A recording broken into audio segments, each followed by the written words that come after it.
People, welcome back to Politics Watch. This is Sir P. Now, right now I'm going to talk about some new developments in a very old case. Now, some of you may remember a story way back in January 2013 when 6 police officers mashed up 3 youth on Arcadia Drive. Right? That's in St. Andrew for those of you who don't know. Basically what happened was 2 of the youths them come from Grantspen. A youth nicknamed Garper, in Bridging Ratty, and the 3rd youth name was Matthew Lee. Now right away you may be thinking to yourself, okay, we have a Garper, a Ratty, and a Matthew Lee. One of those names don't seem to fit in. And that's because it didn't. See, Garper and Ratty came from Grantspen, but Matthew Lee was an uptown youth. I think he actually lived in Smoky Vale, right?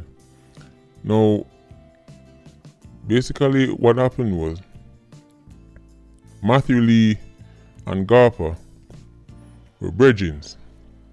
Now, it is not uncommon for people who live uptown to have a brethren who live in the garrison, right? It's not uncommon, it's not rare, and at the time of the incident, a lot of people were acting like, why would Matthew Lee be associating himself with, like, I didn't really understand why people were even trying to bring that into the conversation, right? Like, people link with all kind of people for various reasons. For example, when you go to certain schools, you link up with people from a wide cross section of Jamaica. So I didn't really even get why that was a talking point. But anyway, when police licked down the tree with them, mash up the car, they were driving in a Mitsubishi at the time, and police wet up the vehicle, and I'm not talking about water, right?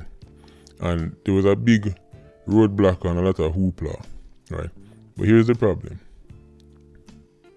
People from Grantspen will tell you that Garper was the one who the police really wanted.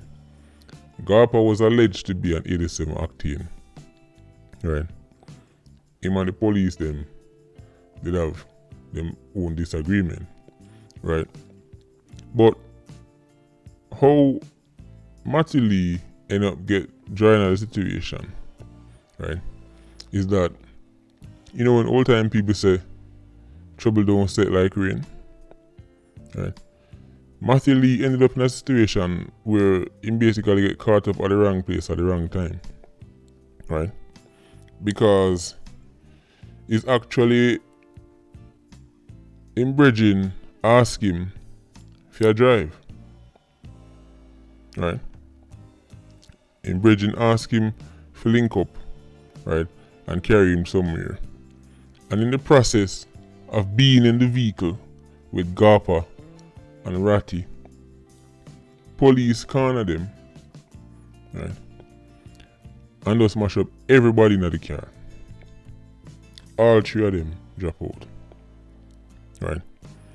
Now, at the time, the police painted a picture of it being self-defense, right? They were claiming that they were the ones who actually came under the heat, and in the process of the defending themselves, that's how the 3 men them drop out.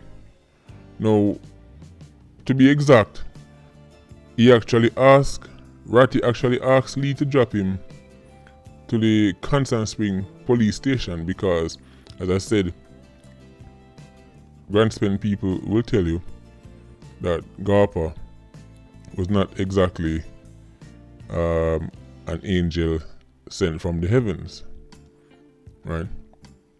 But him asked Lee to drop him up at the police station because he was one of them youths who had to report, right? He was on bail and he had to report I think it was every day, right?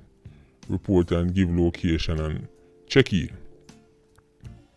Matthew Lee was the one, as in Bridging, who would have dropped him up there. And again, people can go and ask, well, why was Matthew Lee associating with somebody who was on bail and is an alleged 87 octane? Again, for me, the end result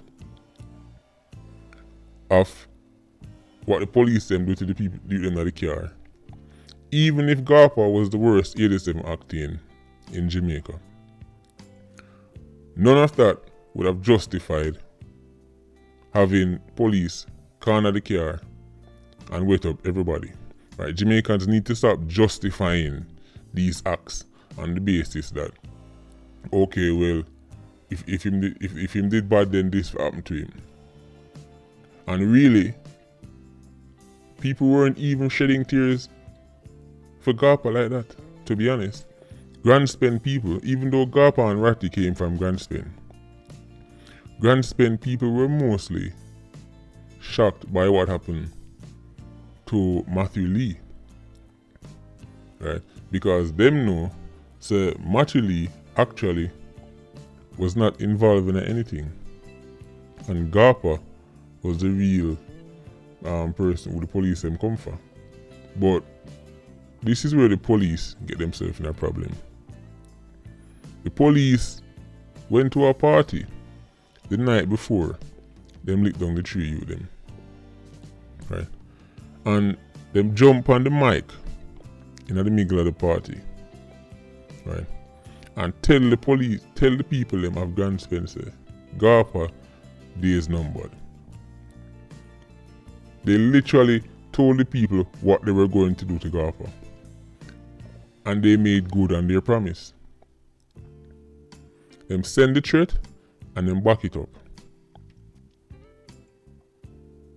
Now Ratty and Matthew Lee just so happened to be in the car when them come for Garpa. Now, this case happened in 2013, as I said before. And it is only now the policemen have formally been charged for the incident. Indicom say they've had their papers ready since 2017, but they were getting a lot of fight and they were getting a lot of run around in the courts, right? And it is only just getting to the stage where charges can be laid, right? But now that they have been charged, we can finally get to hear more details as to what actually went down on that fateful day in January 2013. Right. We need to ask the questions. Were the men in the car posing any threat to the police officers? Right. Because as I said, Garpa was no saint. Right. And police did really want to get rid of him. They said it themselves. But were the men in the car any threat? And why did the police have to mash up all three of the youth them? Right? And I know how these cases work. I know how we as Jamaicans look at things like this. Some people are going to say them deserve it because Garpa 87 octane. Ratty, first of all, just the name Ratty alone trigger 87 octane in some people's mind. Even though I know at least 3 Ratty and none of them can even hurt a fly.